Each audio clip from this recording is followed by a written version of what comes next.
বিয়েটাকে সহজ না করলে সমাজে জেনা বাড়তে থাকবে, এবং জেনা বাড়ার কারণ আছে। যখন পর্নোগ্রাফিটাতে ফ্রি অ্যাক্সেস দেওয়া হয়েছে, মানুষ রাতের বেলা পর্ন দেখতে পারে, কেউ বাধা দেওয়ার নাই। উপরের সেকশন থেকে কিন্তু এটাকে বন্ধ করে দেওয়া যেত। পৃথিবীর অনেক কান্ট্রি আছে যেখানে অনেক কিছু চলে না। চাইনিজরা ফেসবুক ইউজ করে না, করে? ওরা কি উন্নত জাতি না? ওরা তো এখন আমেরিকাকে যদি বলে ওঠো উঠবে, আমেরিকাকে বসতে বলে বসবে। ওরা এমন জায়গায় চলে গেছে। ওই ইউক্রেন ইস্যু নিয়ে আমেরিকা, ন্যাটো আর এই ব্রিটেন আর ফ্রান্স আর ইসরায়েল কিছুই করতে পারবে না ইনশাআল্লাহ, বিকজ এখানে একটা বড় অ্যালায়েন্স আছে চায়না এবং রাশিয়া। কিছুই করতে পারবে না। বরং এর উদ্দেশ্য, যে উদ্দেশ্যে এটা কাজ করেছিল তারা, এটা তো সফল হবে না তারা ইনশাআল্লাহ। আজকে টপিক এটা না, আমি এদিকে যাচ্ছি না। মূল বিষয়টা হচ্ছে ফ্যামিলি। এখানে মা বোনরা আছেন, এখানে অনেক যুব সমাজের তরুণ তরুণীরা আছে, আমাদের পিতৃমহ অনেক আমাদের পিতামহরা আছেন। এটা একটা ভালো সুযোগ এই পরিবার সম্পর্কে দুটো মৌলিক কথা বলার জন্য। আমি অনেকদিন থেকে যাচ্ছিলাম এমন একটা পরিবেশ। লিসেন ভাই, আল্লাহ পাক একটা আয়াতে বলেছেন, সূরা তাহরিম আয়াত নাম্বার 6, ইয়া আইয়ুহাল্লাযীনা আমানু, হে মুমিনগণ, কু আনফুসাকুম, নিজে জাহান্নামের আগুন থেকে বাঁচো, ওয়া আহলিকুম নারা, তোমার পরিবার বর্গকে বাঁচাও, আলাইহা মালাইকাতুন গিলাযুন শিদাদ, যেই জাহান্নামে কঠোর মনের ফেরেশতা আছেন, লা ইয়াসুনাল্লাহা মা আমারহুম ওয়া ইয়াফআলুনা মা ইউমারুন, আল্লাহ পাক তাদেরকে যে আদেশ করেন সে আদেশ পালনে তারা বিন্দু মাত্র ভ্রুক্ষেপ করে না, মানে বিন্দু মাত্র গাফিলতি করে না। আল্লাহ পাক ভয় দেখাচ্ছেন জাহান্নামে এমন ফেরেশতা আছেন, আল্লাহ যা আদেশ করবেন তাই করবে। এই জাহান্নাম থেকে নিজে বাঁচো, পরিবার বর্গকে বাঁচাও। নিজে বাঁচবো কিভাবে? আমি বলে দিয়েছি কিভাবে। আপনি জ্ঞান অর্জন করবেন, আমল করবেন, হালাল খাবেন, তাওহীদে থাকবেন, সুন্নতে থাকবেন, ইনশাআল্লাহ বেঁচে যাবেন। পরিবার বর্গকে বাঁচাবেন কিভাবে? আসেন শুরু করি, শুরু থেকে। শুরুটা হবে আপনার বিয়ে দিয়ে।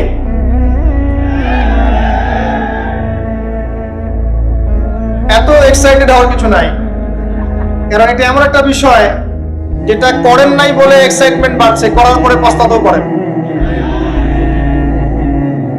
এটা এমনই দিল্লি কা লাড্ডু, যে খাবে সেও পস্তাবে, যে খাবে না সে বেচারা পস্তাবে। তবে আপনারা খেয়ে পস্তান, আলহামদুলিল্লাহ। এমন ভাবে শুরু করেন না পরিবারটা যে আপনি একজন তরুণী, আপনি একজন তরুণ, বিয়ে করছেন, বিয়ের সময়ে দিনদারিতা বাদ দিয়ে অন্য কিছু দেখতে চায় না। যদিও বা অর্থ সম্পদ, বংশমর্যাদা, সৌন্দর্যের কথা হাদিসে এসেছে, হাদিসটা এমন নয় যে তোমরা 4টা গুণ দেখেই বিয়ে করো, এমন নয়। হাদিসটা এমন নয়, অনুবাদটা অনেকেই ভুল করে, অনেকেই ভুল করে। হাদিসে বলা হয়নি কখনো 4টা গুণ দেখেই বিয়ে করো, এটা নয়। বরং বলা হয়েছে 4টা গুণ দেখে বিয়ে করা হয়। কথা বুঝতে পারছেন? কেউ এটা দেখে, কেউ এটা দেখে। তোমরা দিনদারিতা দেখো, না হলে তোমাদের হাত ধুলোয় ধূসরিত হবে। হাদিসটা এমন। এক্ষেত্রে কি আমরা বলবো, প্রথমত বিয়েটাকে সহজ করে দেন।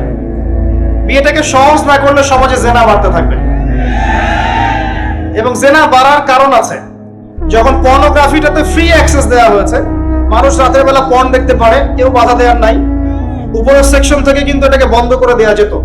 পৃথিবীর অনেক কান্ট্রি আছে যেখানে অনেক কিছু চলে না। চাইনিজরা ফেসবুক ইউজ করে না, করে?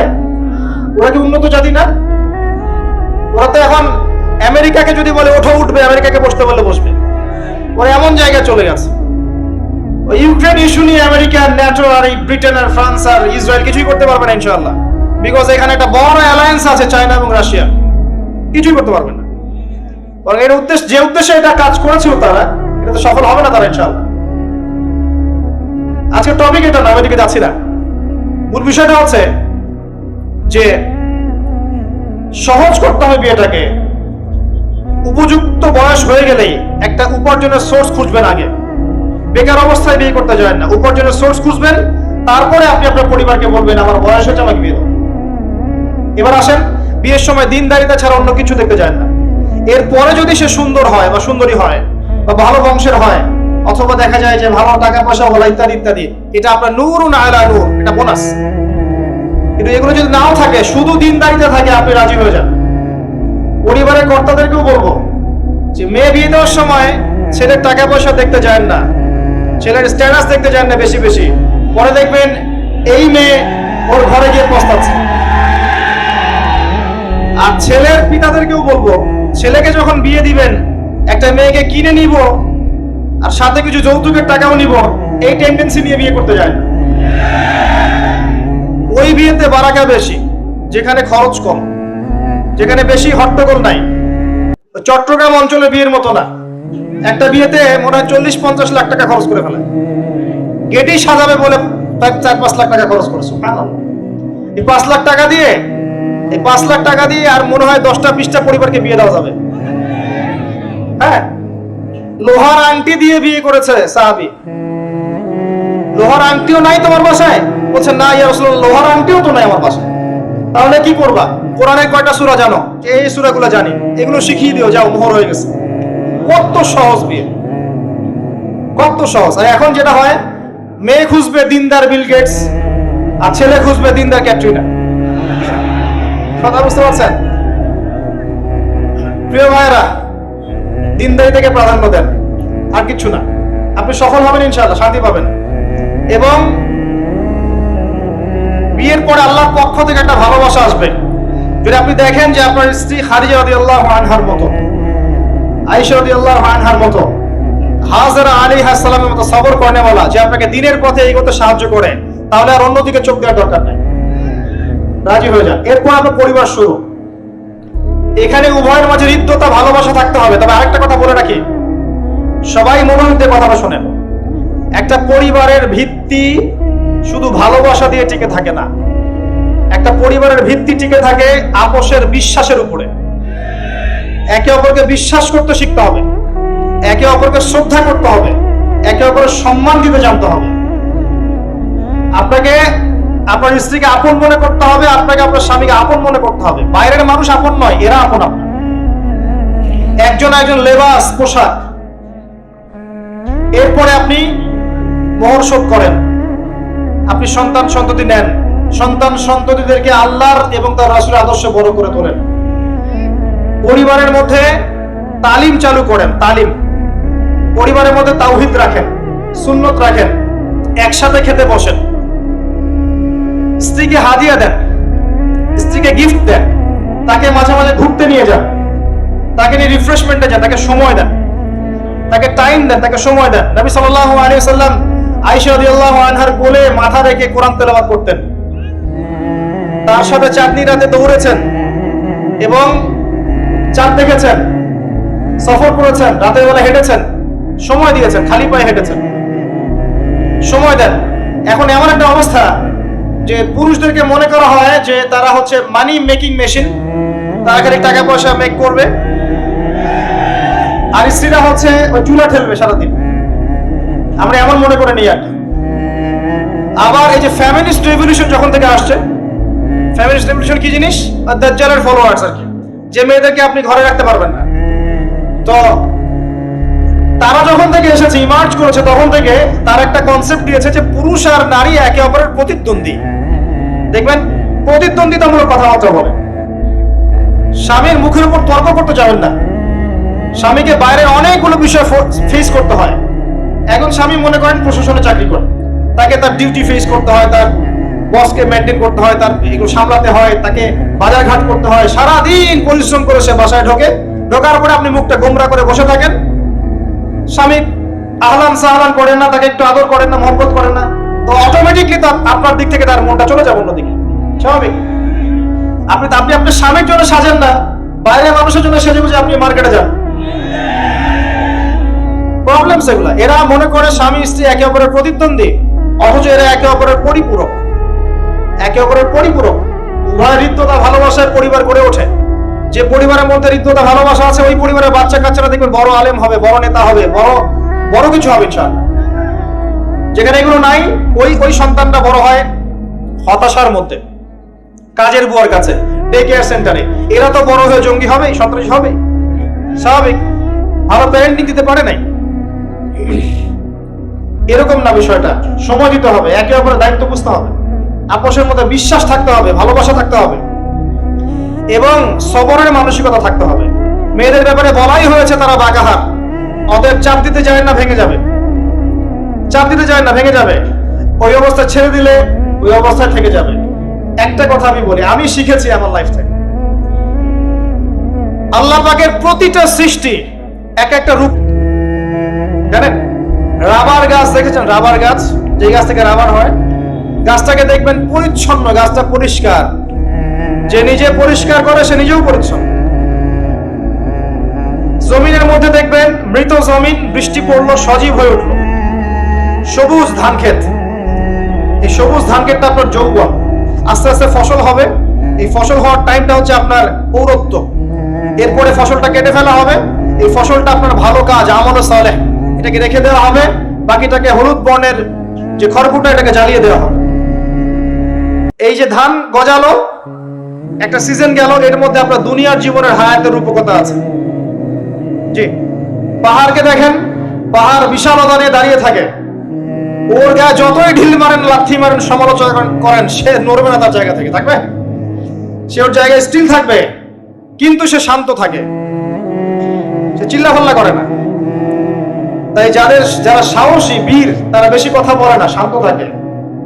যারা পাহাড়ের মতো দৃঢ়, ওরা বেশি কথা বলে না। সাগরকে দেখেন, বিশাল সাগর, কক্সবাজারে যান, সাগরকে বিশাল সাগর, গর্জন করছে, ভিতরে অনেক সম্পদ, অনেক মাখলুক আছে। আপনি সামনে গিয়ে দাঁড়ান, বিনয়ের সাথে আপনার পা ধুয়ে দেবে, কোনো অহংকার করবে না। প্রতিটা সৃষ্টি আল্লাহ পাকের এক একটা মেসেজ দেয়। ঠিক মেয়ে মানুষও একটা মেসেজ দেয়। কি মেসেজ? আল্লাহ পাক মানুষকে সবচেয়ে সুন্দর করে সৃষ্টি করেছেন, আর মানুষের মধ্যে মেয়েদেরকে সবচেয়ে বেশি সুন্দর করে সৃষ্টি করেছেন।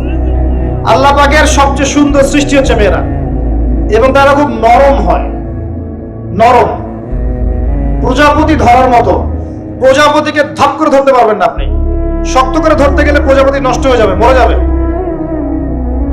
প্রজাপতিকে কোমল ভাবে ধরতে হবে। ঠিক মেয়েদের সামনেও আপনার কোমল থাকতে হবে। বেশি হার্ড হতে যাবেন, শেষ। আমি আপনার গার্লফ্রেন্ডের সামনে কোমল হতে বলি নাই, আপনার ওয়াইফের সামনে হতে বলেছি। কোমল থাকলে আপনি জিতে যাবেন। দেখবেন দুনিয়ার চিল্লা ফাল্লা করছে আপনার বাসায়, আপনি চুপচাপ আছেন পাহাড়ের মতো, কোমল আছেন। 5 মিনিট পর দেখবেন নিজেই ঠান্ডা হয়ে এসে বলছে, আচ্ছা সরি, ভুল হয়ে গেছে। আর যদি আপনি চিল্লা ফাল্লার কাউন্টার দিতে যান, তাহলে দেখবেন সুটকেস গোছানো শেষ, বাবার বাড়ি চলে গেছে। ডিল করা খুব ডিফিকাল্ট। এখানে আপনাকে খুবই সবরের পরিচয় দিতে হবে। আল্লাহ পাক বোঝার তৌফিক দান। আর আমরা মা বোনদেরকে রিকোয়েস্ট করব, 4টা মূলনীতি মেনে কাপড় চোপড় পরবেন। আপনার কাপড়টা এমন হবে না যে কাপড়টা পরলেও অঙ্গ প্রত্যঙ্গ দেখা যায়, বোঝা যায়, এমন হবে না। কাপড়টা এমন হবে না এত টাইট ফিটিং যে আপনার অঙ্গের উঁচু নিচু অবয়ব বোঝা যায়, এমন হবে না। কাপড়টা এমন হবে না যেটা অমুসলিমদের পোশাক, আর কাপড়টা এমন হবে না যেটা পুরুষদের পোশাক। এই মূলনীতিগুলো মেনটেন করে কাপড় পরবেন ইনশাআল্লাহ। এছাড়াও মেয়েদের কথায় পর্দা আছে, চলনে পর্দা আছে, ওঠা বসায় পর্দা আছে। নামাজ পড়ার সময় তাদেরকে কিছুটা শালীনভাবে নামাজ পড়তে হয়। তাদের চোখের দৃষ্টির মধ্যে পর্দা আছে। এগুলো কে শিখাবে এখনকার মেয়েদেরকে? সবসময় বিজি দেখবেন, নতুন কোন সিরিয়াল আসছে, নতুন কোন ফ্যাশন আসছে, নতুন কোন পার্লারে কি আসছে, কোন কাটিং আসছে, কোন নায়িকা আসলো, ওই যে বাংলাদেশে কোন এক নায়িকা আসছে, তাই নিয়ে মিডিয়াতে এমন তোলপাড়, মানে কি নাকি একটা অবস্থা। আল্লাহর কাছে তোমার কি মূল্য আছে? হে, আল্লাহর কাছে তোমাদের কি মূল্য আছে? তোমরা কি 5 ওয়াক্ত নামাজ পড়ো? তোমরা কি পর্দা করো? তোমাদের মধ্যে হায়াবোধ কিছু আছে? তোমরা মানুষকে ভালো কিছু শেখাও, সমাজকে ভালো কিছু দাও, শালীন কিছু দাও।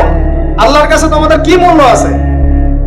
নবী সাল্লাল্লাহু আলাইহি ওয়াসাল্লাম তো জাহান্নাম দেখে সেই কথাটাই বলেছেন, আমি জাহান্নাম দেখে আসলাম, সেখানে বেশিরভাগ অধিবাসী হচ্ছে মেয়ে, নারী। কি কারণ? তারা এমন কাপড় চোপড় পরে বাইরে ঘুরতো, যেই কাপড় পরেও তারা নগ্ন থাকতো। আমি কি ব্যাখ্যা করতে হবে? আপনি দেখতে পারেন না? এবং তারা স্বামীর সাথে কুফরি করত।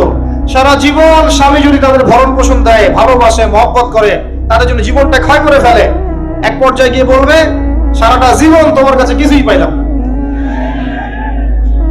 বাস্তব। এগুলোর কারণে মেয়েরা বেশি বেশি জাহান্নামে যাবে, এবং তারা মানুষ মারা গেলে মাতম করে, বুক পিঠ চাপড়ায়, এই কারণে যাবে, এবং তর্ক লাগলে অভিশাপ দেয় বেশি, এই কারণে যাবে।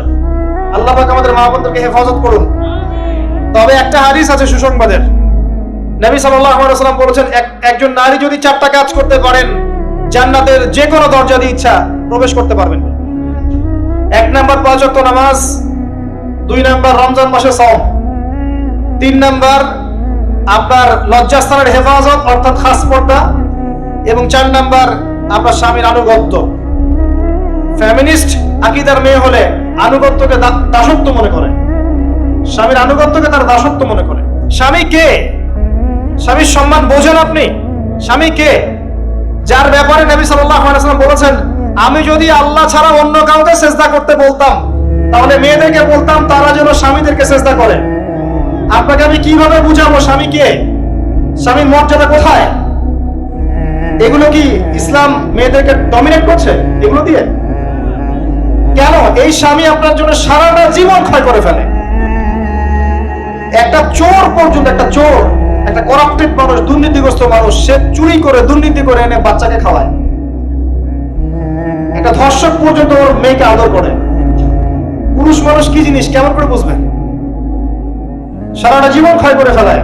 যদি আপনি তার আনুগত্য করেন, তার সামনে সুন্দর মতো থাকেন, তার কথার সাথে তর্ক না করেন, ভালোবাসা দিয়ে থাকেন, আপনার জন্য সে জীবন দিতে প্রস্তুত থাকে। এরকম পুরুষ মানুষ। আপনাদেরকে কেউ চোখ তুলে তাকালে চোখ তুলে ফেলাবে, এরকম পুরুষ মানুষ। আর এখন তো পরিস্থিতি ডিফারেন্ট। বাসায় পুরুষ বাইরের ছেলের সাথে ফোনে প্রেম হয়ে গেছে, বাবাই চলে গেছে, বিয়ে করে ফেলছে। দেখবেন বাসায় স্ত্রী আছে, বাইরের মেয়ের সাথে প্রেম করে বিয়ে করা শেষ। বিয়ে করলে সমস্যা নাই, ব্যভিচার করে ফেলছেন। বিয়ে সে করতেই পারে, সে যদি সমতা রক্ষা করতে পারে, সেটা তার ডিফারেন্ট ইস্যু, এটা অন্য ইস্যু। তো স্বামীর আনুগত্য আপনাকে কিভাবে বুঝাবো? এটা দাসত্ব নয়। নবী সাল্লাল্লাহু আলাইহি ওয়াসাল্লাম বলেছেন, কোন স্বামী যদি কোন স্ত্রীকে চায়, তার প্রয়োজনের জন্য চায়, মহব্বতের জন্য, স্ত্রী যদি চুলায় রান্না করতে থাকে, ওই রান্না ফেলে দিয়ে তাকে আসতে হবে। হাদিস। রাতের বেলা স্বামী স্ত্রী শুয়েছে, স্বামীর চাহিদা আছে, স্ত্রীর কোনো সমস্যা নাই, স্ত্রী ফিট, ইচ্ছা করে অহেতুক স্বামীকে বলল আমি রাজি না, উল্টা পাশে মুখ করে ঘুমিয়ে গেল। আল্লাহর নবী বলছেন, সারা রাত আল্লাহর পক্ষ থেকে একজন ফেরেশতা আসবে, এসে এই নারীকে অভিশাপ দিতে থাকবে। এখন এগুলো হাদিস শুনলে বলবে যে ইসলাম তো মেয়েদেরকে ছোট করছে। একজন মেয়ে তার একজন স্বামীর কথা বলছে, স্বামী তার মেয়ে, তার স্ত্রী, তার মা, তার বোন, সবাইকে তার মিরাসের হক দিতে হয়। একজন মেয়ে তার বাবার সম্পত্তি পায়, কোন কোন ক্ষেত্রে তার ভাইয়ের সম্পত্তি পায়, তার স্বামীটা তো পাই, তার ছেলেটাও, নানি হলেও সম্পত্তির হক আছে। একটা মেয়েকে চতুর্দিক থেকে সিকিউর করা হয়েছে ইসলামে। তারপরেও কিছু ফ্যামিলিস্টের কারণে এরা বলবে যে মেয়েদেরকে ইসলাম ছোট করছে। হ্যাঁ, মেয়েদেরকে ইসলাম কেন ছোট করছে? কারণ পর্দা করে যে বাইরে বেরোতে বলছে, ঢ্যাং ঢ্যাং করে নগ্ন হয়ে বেরোতে নিষেধ করেছে, এই কারণে।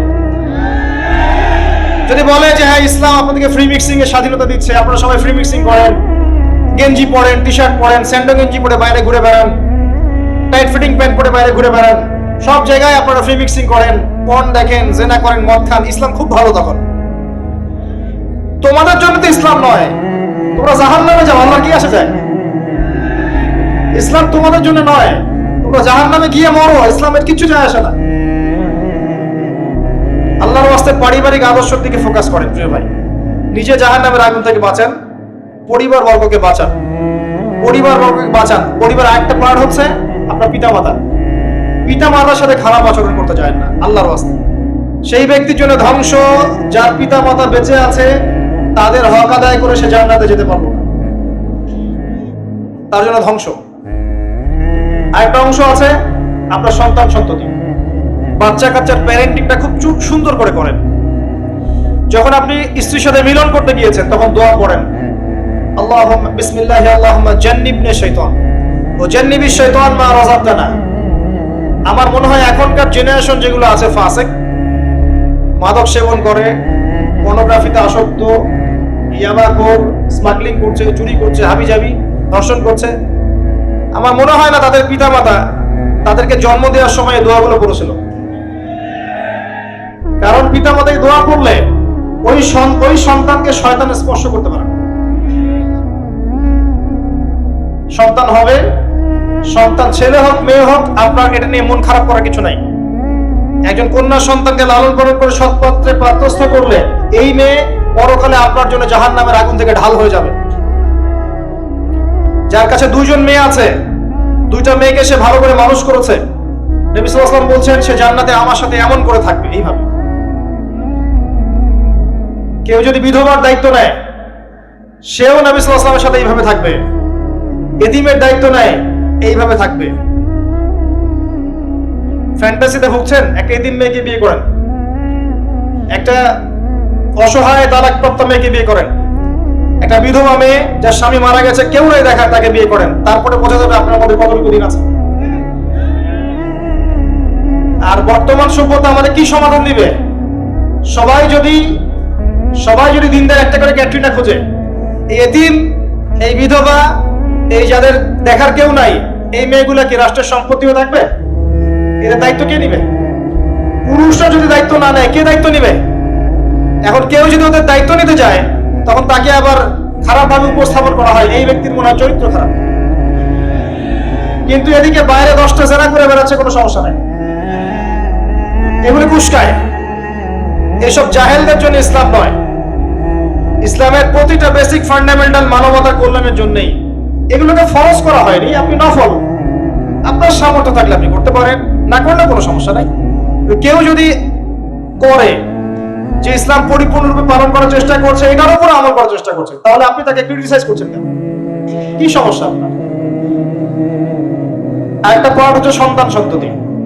বাচ্চা কাচ্চাকে ছোটবেলা থেকেই মানুষ করতে হবে এমন ভাবে যাতে করে বড় হয়ে এরা এই উম্মার খালিদ এবং ওমর হতে পারে।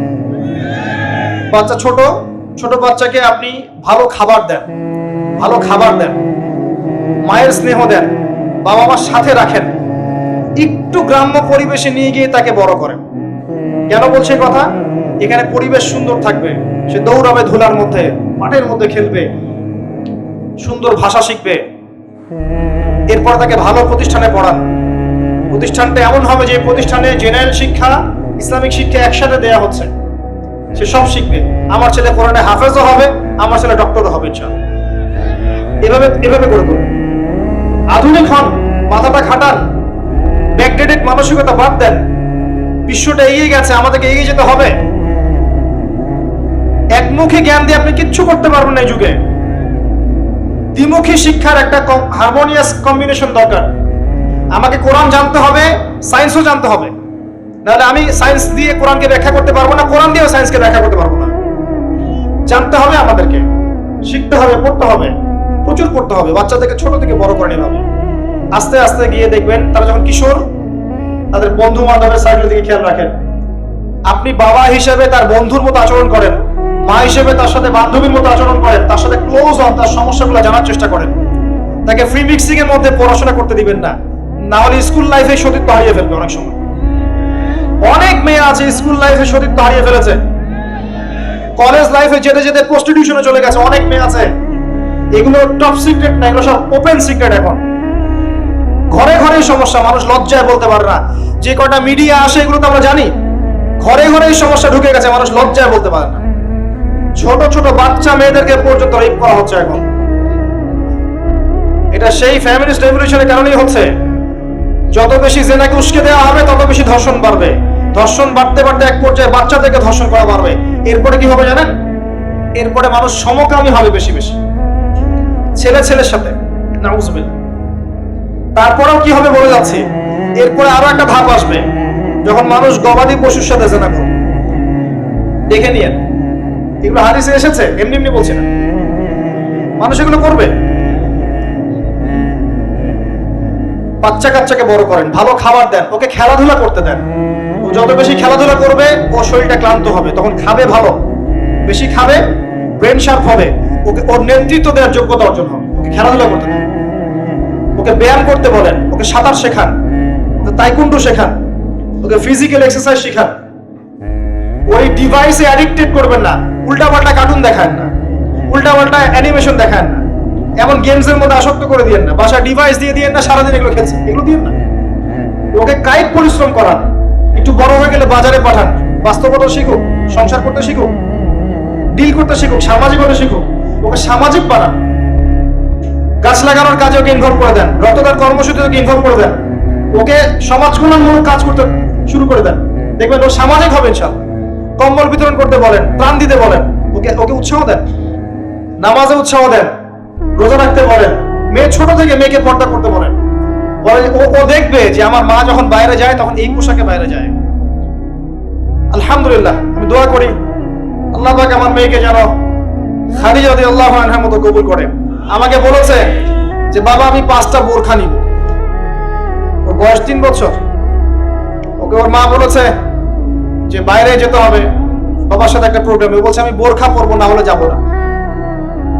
আমি অবাক হয়ে গেলাম যে আমি কিন্তু ওকে বলিনি বোরখা পরো, মানে আপনাকে পরিবেশ বলে দিবে। একটা পরিবেশ, একটা সুস্থ পরিবেশে আপনি যদি আপনার বাচ্চাকে বড় করেন, আপনার বাচ্চা দেখবেন সুস্থ হয়ে বিকশিত হবে ইনশাআল্লাহ।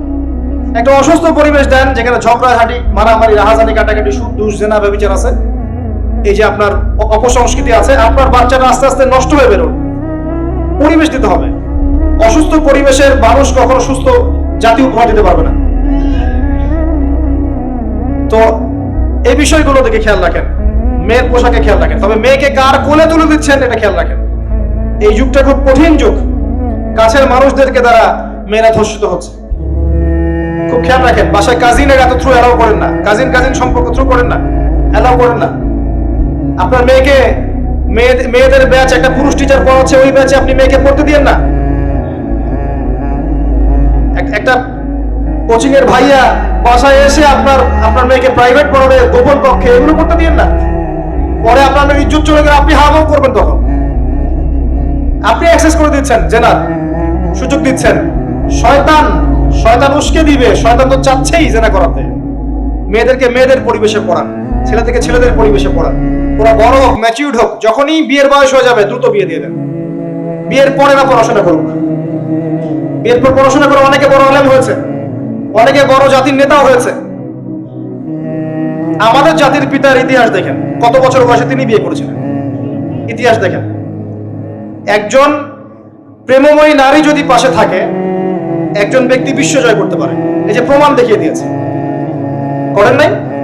এরকম আগেকার মানুষদেরকে দেখবেন, ম্যাচিউরড হয়ে গিয়েছেন, বিয়ে করেছেন, এরপরে স্ত্রী পাশে ছিল, বিশ্বকে ডিল করেছে, নেতৃত্ব দিয়েছে। এই বিষয়গুলোতে খেয়াল রাখেন। পরিবারে হারাম ঢুকতে দিয়েন না, পরিবারটাকে ইসলামিক মূল্যবোধে গড়ে তোলেন। কু আনফুসাকুম ওয়া আহলিকুম নারা, এই হাদিসের উপর আমল করেন। আল্লাহ পাক তৌফিক দান করুন, আমিন।